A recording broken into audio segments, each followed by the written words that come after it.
Now, earlier I posted a program. I posted that I was going to do a program that dealt with this whole situation as relates to leverage and also FBA, okay, which is Foundational Black Americans, and also Cointelpro. I told you all I would do a program about that, and I am. And this is that program. I've spoken about it a little bit in the past, but I'm going to go into a little bit more detail about it. But when I gave you all that link had to do with what the African Union and some of the investigators had found in Africa as relates to what the Barclay Bank and the JP Morgan bankers were doing and trying to do in Africa, instilling African gold. Now, Barclays, that's British. JP Morgan, that's American. These are bankers who were very much involved in the transatlantic slave trade. Now, to this day, neither have paid restitution, has paid reparations for what they did for centuries in harming black people. Now, I didn't say African Americans. I said black people because when I say black people, that includes African Americans. It includes those in the Caribbean. It includes those in Mexico, Brazil, wherever, in Europe, in the islands, wherever. Those who were stolen and taken into captivity to build the great wealth of the Western countries. Now, these bankers were trying to steal this gold from Africa. In 2011, what the United States, Britain, France, Turkey, and others did, they overthrew the government in Libya. They overthrew Muammar Gaddafi. Muammar Gaddafi, he was the first to speak of the establishment of a United States of Africa. That was before 2011. In 2011, they had him murdered, had his government overthrown in Libya. And you had some African nations, especially Nigerian leaders, who aided and abetted with that, especially with their vote in the United Nations Security Council. And they never, to my knowledge, I never saw any of their top leadership ask for forgiveness for that. Never did. Now, so what you had Muammar Gaddafi talking about establishing the gold coin there in Africa, an African currency. Now today, after they murdered him, killed him, overthrew the government in Libya, now you see a metastasizing of this. You see Ibrahim Traore in Burkina Faso. You see the two leaders in Niger and also Niger and what's the other country? And I know the other country's name. Okay, but the Sahel states. You see them uniting. Not only there, but you see on the east coast of Africa, you see Tanzania, you see Zambia, Botswana, you see them uniting. You see them erasing those borders, the colonial borders, you see them being erased. Now, this is a threat to the United States, to Europe, a big, big threat to them. So in these times of threats, what you will see something rise up to counter that. And what we've seen rise up to counter that is the so-called FBA movement, the so-called ADOS movement. We've seen that. Now, I ask you all a question because I know some of you are going to take offense and have taken offense to what I've said about this. Now, I ask you a question. What has FBA delineation, what has it brought you? Has it brought you greater wealth? Has it brought you anything? Do you know of anyone who it has brought more wealth to? Anyone? Any blacks? Do you know of anyone? You have to measure, be able to measure something, to quantify something, to say, okay, because we did this, this is what it brought us. It brought us these benefits. What benefits has it brought you? In the meantime, what we see the African Union, who has thrown out ideas of trillions of dollars in restitution for the transatlantic slave trade, for what the Europeans, the Americans, and all what they did, and what some of them are still doing, stealing our gold, stealing our other resources, trying to traffic those things outside the country. We're seeing that. So when you see the African Union, which has leverage, now leverage. African Americans, what leverage do you have? What kind of leverage do you have? You've got great entertainers. You got Michael Jordan. He's retired now. You got other great entertainers who've made a lot of money, a few billionaires. But really, what do you have as leverage? When you say to the U.S. government, we demand reparations, we demand restitution, you got to come to the table with some leverage, with some power. What power do you have? Who is backing you? What resources? What is your counter? What can you say with that leverage? If you don't do this, then we will do this. Marching in the streets are not going to get you anything in the 21st century.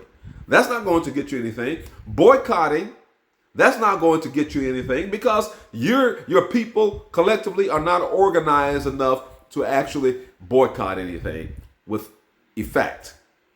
You're not. Okay, now, but what does Africa have? Africa has all the strategic minerals and resources that the world needs. Chromium, cobalt, manganese, platinum, the four most strategic metals in the world. I didn't say diamonds because diamonds are not a strategic mineral. It's not. I didn't say gold because gold is not a strategic mineral.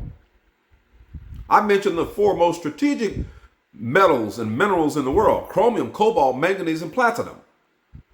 Those are the most strategic. Now, of course, there are others also, but those are the four most strategic. Now, you've got uranium, plutonium. You got those things. Africa has all of that. Africa has iron ore. Africa has everything. Africa has the greatest number of plants and animals that are used for medicinal purposes, from pharmaceutical companies.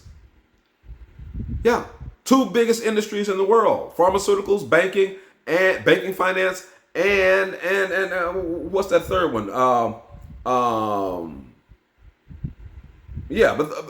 Those are the two biggest: pharmaceuticals and banking. Okay, and then pharmaceuticals, and banking. There's a third one also. Now, but when you see this, and you see, well, we're delineating ourselves. FBA, Foundational Black Americans. We're delineating ourselves. What are you getting from that delineation? What? You're not going to get reparations without leverage. And you don't have leverage unless you have a collective power of the African Union. That's what the African Union is all about. The African Union is about 5 regions on the continent of Africa, and a 6th region outside the continent of Africa, which is made up of those who were trafficked in the transatlantic slave trade and those who came later into those areas of the world, into the West, as immigrants. But if you all are using FBA or ADOS or whatever you want to call it to create animosity and friction between each other as black people, then you have defeated the purpose. You've defeated that. So once again, let me say again, the African Union is talking about what I had also indicated must happen over 15 years ago. I had indicated that what the African Union must do is demand restitution and reparations for the transatlantic slave trade. Now they're doing that. Almost 20 years after I said that they must do this, they're doing that. That's a good thing. Okay? Now, I haven't said a whole lot about, in the last several years, a whole lot about Africa. I haven't. And that's by design. It's on purpose. Because I was waiting for my African brothers and sisters to go ahead and catch up. They had been listening to Afro-Synergy News for a long time. And now we're beginning to see some of the fruit of that labor. We're beginning to see that. But you got Cointelpro. Cointelpro is a part of this so-called FBA. It's a part of that. Well, how can you say that, TUS? Well, because it benefits Cointelpro. It serves their purpose to not allow, to prevent the Negro from organizing with his black brothers elsewhere, in Palestine, in Africa. That's a part of Cointelpro. So when you have the African Union saying you are a part of us as the sixth region outside of Africa, you are a part of us, we all want to benefit from it, we're all demanding restitution, we're all demanding reparations for the transatlantic slave trade and the post-slavery crimes committed by the West. That is something to show. That is something that you can measure. But again, I ask the question, what has FBA, Foundational Black American Delineation, what has it put out there that it can show, that you can measure, that you can say, we gained from this? What? What have you gained? I'm talking to you, the individual. What have you gained? Have you gained anything from that? Anything? One thing it has done, and it hasn't been a gain, it has created more warfare and animosity out in social media between the black ethnic groups within the United States, and because it is the United States, in other areas of the world. It creates warfare, animosity between you. Who does that benefit? Who does it benefit? Well, it could benefit people who are out there writing books. It could benefit people out there who are going after the clickbait.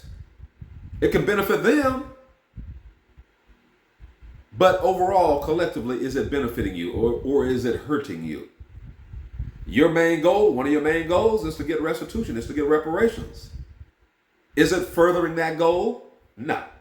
Well, if we have delineation, that means that these other people who are not descendants of enslaved people, they're not going to get anything, T. West. Well, look, that's not an issue. It's never been an issue. Never been. Cointelpro tries to make you all believe that it is an issue when it's not an issue. It's not an issue. You putting FBA on your lapel, does that bring you any more money, I say? Does it bring you any more power? Does it? Do you see white people out there fighting against your delineation? Nah. No. You don't see them out there in force. Now, you always got one person, two persons somewhere here or there, but you don't see them in force out there fighting against your new term of FBA. You don't see that. Why? Because it's not a threat to them. It actually benefits them. Where there's no unity, there's little to no power. Let me say that again. Where there is no unity, there's little to no power. So once again, if you didn't see that video that I posted earlier before this, that when I said I was going to do this program, I suggest that you go and you listen to it and you share it with others. Barclay Bank, JP Morgan bankers, they were caught trying to smuggle a lot of gold out of Africa. And you know, a long time ago, years and years ago, I talked about how the Europeans, if they wanted the price of cocoa to drop, cocoa beans to drop, what they would do, they would hoard it. They would buy a lot of it and buy it at as cheap as they could from African countries. And then the price would drop. The Europeans, they're making a lot of money off of it. The Americans making a lot of money off of it as value added. They create their chocolate, candy, etc. From it and all. And then the price of the commodity in African countries, it drops tremendously. They did it with cocoa beans, they did it with coffee beans, they do it with other products as well. So they were trying to do something similar with gold, stealing a lot of gold from Africa to try to make the gold coin that the African Union is coming out with, which was whose idea? Muammar Gaddafi's. And who led the charge against Muammar Gaddafi? Oh, Barack Obama. Oh, we just love us some Barack Obama. Oh. What did Obama tell y'all? He told y'all that if Africa don't accept and embrace the LGBTQ agenda, that he would stop aid to Africa. Africa don't need aid anyway. You shouldn't be beggars. I've stated this for 20 years or more. No, you shouldn't be beggars. You are blessed, as it says in Revelation 2:9 and 3:9. I know your works and your tribulations. I know what these people are doing to you, these pale-skinned people are doing to you, but you are rich. You're not poor. You are rich. And I'm going to make them come, excuse me, I'm going to make them come and fall down at your feet. And we're beginning to see that and let them know that I have loved you. So France is coming on bended knee, but you can't trust that snake because they've committed crimes in the past, they've lied, and then they've committed more crimes. When you come with repentance, you come to pay. You must pay. You must pay a restitution for what you've done. There's never been any type of slavery like the chattel slavery that the Europeans, led by the false Jew, the Ashkenazim and the Sephardim, led by that group, never been a type of slavery like chattel slavery that was committed against the African people. Never. And then you got some of y'all out there, y'all so stuck up and drawn up in your religion. In your religion. That you are divisive too. You're very divisive. And some of you, you know who I'm talking about. And you shouldn't be that way. So, it's a new day. It's a new day today. And the empire of the West is falling.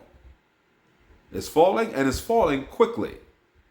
Now, before I close, let me just share this with y'all, and you all can read along with this yourself, but this is an artificial intelligence overview of the African Union's demand of trillions of dollars in reparations. This is what it says. Here's a clarification of the AU's actual position on reparations. The focus is on systemic issues, not a single figure. While some estimates have reached trillions of dollars, the AU's stance goes beyond simple financial compensation. Its position emphasizes structural change and reparatory justice for historical injustices, including the transatlantic slave trade. Let me say that again. The transatlantic slave trade, colonialism, and systemic racial discrimination. Now, why would the Negro in America try to delineate himself, divide himself off, take Africa out of his name and make it a name like foundational Black Americans or American descendants of slaves? Why would y'all do stuff like that? That's Cointelpro. That's why. Don't be ignorant. Don't be foolish. So it goes on to read, including the transatlantic slave trade, colonialism, and systemic racial discrimination. Reparations go beyond money. The African Union is advocating for a multifaceted approach that includes historical acknowledgement from former colonial powers, land restitution for lands taken from indigenous populations, return of cultural artifacts, policy reforms, and international accountability. Now, if you don't have any leverage, you cannot even demand those things. African Americans, you don't have that type of leverage. You don't have it unless you are in unity with something like the African Union. So, the African Union established a global reparations fund in 2023. Following a summit with the Caribbean community known as CARICOM, a fund was established to push for restitution from former European colonial powers. Now, African Americans, those of you in America, where are you with that? Where? It looks like the people and the brothers and the sisters in the Caribbean are ahead of you with that. Get on board, folks. Get on board. 2025 is the year of reparations. The February 2025, the African Union adopted the theme Year of Reparations to address centuries of injustice and lay a foundation for healing and restoration. All right. Now there's more. You can read that on your own. You heard that. That's coming from the artificial intelligence overview as it relates to the African Union and reparations. Most of you didn't have any idea about that, but you hear a lot of noise about FBA. You hear a lot of noise about that. Remember, that's Cointelpro. That's what it is. It is about spreading and creating disunity. Not unity, but disunity. That's what that's about. So know the truth. And when you know the truth, walk in the truth. T West, Afro Synergy News.